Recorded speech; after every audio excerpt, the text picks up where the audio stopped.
আসন্ন এশিয়ান গেমসে best performance দেওয়ার জন্য লক্ষ্যভেদী অনুশীলনে দীপা ও প্রতিষ্ঠা।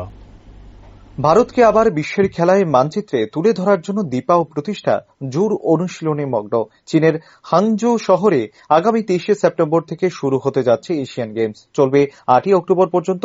এশিয়ান গেমসে অংশগ্রহণ করার জন্য ভারতীয় জিমন্যাস্টিক দল গঠনের জন্য ভুবনেশ্বরে অনুষ্ঠিত হয় প্রস্তুতি শিবির। সেই শিবিরে রাজ্যের মেয়ে দীপা কর্মকার অংশগ্রহণ করে ভারতীয় দলে সুযোগ পায়। পাশাপাশি ত্রিপুরার আরেক জিমন্যাস্ট প্রতিষ্ঠা সামন্ত ভারতীয় দলে স্থান করে নেয়। বৃহস্পতিবার সংবাদ মাধ্যমের সামনে দীপা কর্মকার জানান, এশিয়া গেমসের প্রস্তুতি শিবিরে আমার র্যাঙ্কিং বজায় রাখতে পেরে আমি খুশি। দীপা আরো বলেন, আমার খারাপ সময়ে আমার কোচ বিশ্বেশ্বর নন্দী এবং আমার পিতামাতা যদি আমাকে সাপোর্ট না করত তাহলে এই জায়গায় আমার পৌঁছানো মুশকিল ছিল। দীপা বলেন, আগামী এশিয়ান গেমসে আমার চেষ্টা থাকবে বেস্ট পারফরমেন্স দেওয়ার জন্য। রিও অলিম্পিককে অল্পের জন্য দীপা পদক হারিয়ে যায়। হ্যাঁ, এশিয়ান গেমসে আমি আমার সেই র্যাঙ্কিং বজায় রাখতে পেরে আমি খুশি অল্প, এবং আমি আমার অসংখ্য ধন্যবাদ জানাই, যেটা আমার টাফ পিরিয়ড ছিল সবচেয়ে বেশি। ওই টাফ পিরিয়ডে আমাকে আমার যে coach Dronacharya awardee Bishweshwar Nandi sir, উনি এত মেন্টাল সাপোর্ট করেছেন, এবং আমার প্যারেন্টস, হয়তো ওনারা যদি না থাকতো হয়তো ওই জায়গাতে আবার পৌঁছানো খুবই মুশকিল ছিল, কারণ সার্জারি এবং mental stress, mental tough period যেটা আমি পেয়েছি সেটাতে ওভারকাম করে আবার কামব্যাক পারফরমেন্স আসা, এবং আগামী আর কিছুদিনই বাকি আছে, 2 মাসও নেই, আরো কম এশিয়ান গেমস। তো আমার চেষ্টা থাকবে আমি আমার বেস্ট পারফরমেন্স দেওয়ার।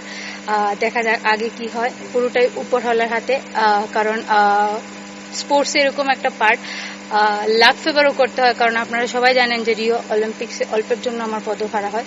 কিন্তু আমি আশা রাখবো যে সবার ভালোবাসা, ত্রিপুরাবাসীর সবার ভালোবাসা এবং ভারতবর্ষের সবার ভালোবাসায় এবং আমার গুরুজনদের আশীর্বাদে আমি আগামী দিনে হয়তো আরেকটা কিছু করতে পারবো। আমরা কি এশিয়া গেমসে আবার একটা পদক দেখতে পারবো? দেখুন, পদকের আশা তো এখন বলবো না, আগের চেষ্টা থাকবে ফাইনালে ওঠা। আমার মেইন টার্গেট আগে ফাইনাল। দ্রোণাচার্য বিশ্বেশ্বর নন্দীর তত্ত্বাবধানে চলছে রাজ্যের দীপা ও প্রতিষ্ঠার জোরদার অনুশীলন। আগরতলার এনএসআরসিসিতে 2 বেলা মিলিয়ে প্রায় 5 থেকে 6 ঘন্টা অনুশীলন চালিয়ে যাচ্ছে তারা। কোচ বিশ্বেশ্বর নন্দী বলেন, দীপার পায়ে সার্জারি হয়েছে, তারপরেও অনুশীলনের কোনো ঘাটতি নেই। তিনি বলেন, ত্রিপুরা সরকার সহযোগিতার হাত বাড়িয়ে দিয়েছে, 12 লক্ষ টাকার ইকুইপমেন্ট দিয়েছে তাদের অনুশীলনের সুবিধার জন্য। তিনি আরও জানান, আসন্ন এশিয়ান গেমসে দীপা ও প্রতিষ্ঠা ভালো ফলাফল করবে। খুব আনন্দিত আমি এজ এ কোচ। দীপাকে নিয়ে একটু ভয় ছিল, কারণ ওর পায়ে সার্জারি হয়েছে, সেটা ভয় সবসময় থাকে, কিন্তু প্র্যাকটিসের কোনো রকমের খামতি নেই। প্র্যাকটিস আমি হার্ডওয়ার্ক করিয়ে যাচ্ছি। সকালে 2.5 ঘন্টা, বিকালে প্রায় 3 ঘন্টা, 5-5.5 ঘন্টার মতন আমার প্র্যাকটিস করাই আমি। প্র্যাকটিসে কোনো রকমের আমার কাছে নাই, এক্সকিউজ নাই। আর গভর্নমেন্ট অফ ত্রিপুরা আমাকে খুব হেল্প করছে, নো ডাউট। কিছুদিন আগেও প্রায় 12 লাখ টাকার আমার এই জিমকে ইকুইপমেন্টস দিয়েছে, তার জন্য গভর্নমেন্ট অফ ত্রিপুরা ডাইরেক্টর স্পোর্টসকে আমি ধন্যবাদ জানাই। প্রস্তুতি চলছে খুব। আমরা 11-12 তারিখ ভুবনেশ্বরে ট্রায়ালে গেছিলাম এশিয়ান গেমসের।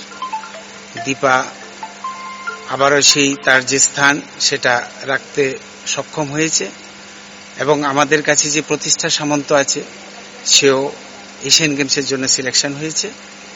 আমি খুবই আনন্দিত। আমার যে আশা ছিল, দীপা আশার থেকেও একটু ভালো পারফরমেন্স দিয়েছে। এখন দেখার বিষয় হয়েছে এশিয়ান গেমসে আমরা কি করি।